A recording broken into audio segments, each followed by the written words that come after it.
introduce yourself and your organization? Hi, my name is Jackie Burris and I'm the Housing Program Manager at Catalyst Domestic Violence Services. Catalyst is a nonprofit victims advocacy organization located in Butte County in rural Northern California. Our mission is to reduce the incidence of intimate partner violence through crisis intervention services, community education, and the promotion of healthy relationships. We work with victims and survivors of domestic violence through our drop-in services, legal advocacy, counseling, education, and housing program. Describe some of the challenges that people of color and immigrants have to face when experiencing domestic violence. People of color and immigrants encounter unique and complex challenges when they experience domestic violence. For instance, an immigrant survivor may experience increased intimidation in an abusive relationship relating to their immigration status.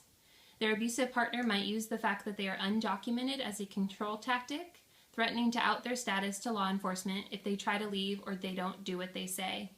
This can be especially scary with children involved, as partners might also add that they will never see their children again if they get deported.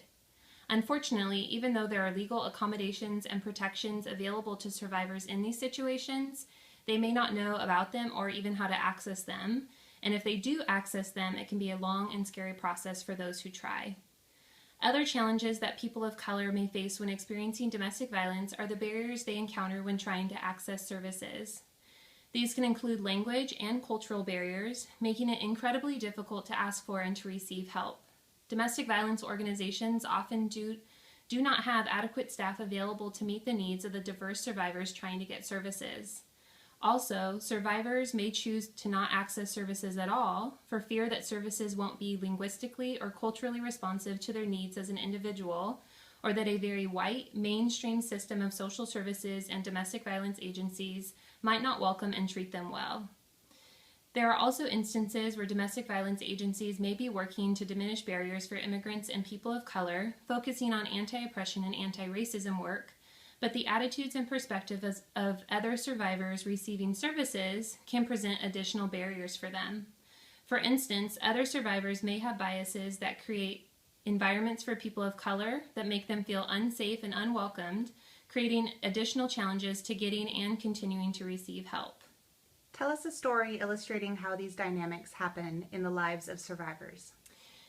These dynamics happen in the lives of survivors daily. At Catalyst, we often see the challenges that arise when survivors of color are trying to seek out help and support.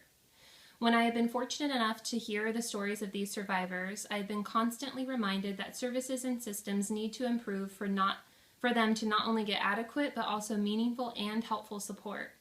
Survivors over time have shared with me that overall they feel welcomed and supported by Catalyst, but they also share that there hasn't always been someone available who speaks their language or understands their culture. I imagine that this is incredibly frustrating, as anyone who is looking for help should be able to receive it. Catalyst recognizes that these gaps in services and continues to strive to improve. Another theme that I've witnessed during my time in our housing program are the dynamics that happen between participants staying in shelter. While communal living is always challenging, it becomes increasingly difficult when the cultures of white survivors do not match the cultures of people of color. Survivors of color often speak to feeling welcomed by staff, but feel unwelcomed and unsafe enough to consider returning to their abusive relationship because of the attitudes of other survivors. As you might imagine, these are challenging dynamics to navigate through as staff, but we recognize our role is to create a safe place for all survivors, not just survivors that are part of dominant culture. We intervene in these situations, sharing that while there is no expectation to be friends or to build close community, that an expectation and an agreement of staying in shelter is to be respectful of all participants. How can aspiring allies promote systemic change?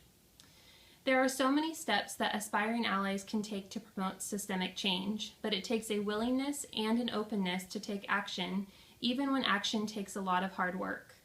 As aspiring allies, we first need to recognize that as individuals and as a group, we are part of the problem, and we are participating in the perpetuation of fear, intimidation, and power and control that people of color are experiencing when they try to access help in the places where we work. Simply by being white, we present a potential barrier. It is only when we are clear and direct about our commitment to anti-oppressive strategies and then put those into action in our services that people of color will see us as allies. For instance, when we are welcoming someone new into shelter, it's important for us to share that we are committed to a safe, nonviolent environment for all participants, and we are committed to taking action to diminishing racism and oppression in our services. Then, it is especially important to model taking action so that we are recognized as aspiring allies to various communities. It's also important to listen to the voices of people of color, whether they're whispering or screaming to get our attention. It's crucial that we acknowledge the experiences of survivors that are saying they need things to be different and are asking us to do things differently. We have to understand that these requests won't always be obvious, so we must stop and pay attention.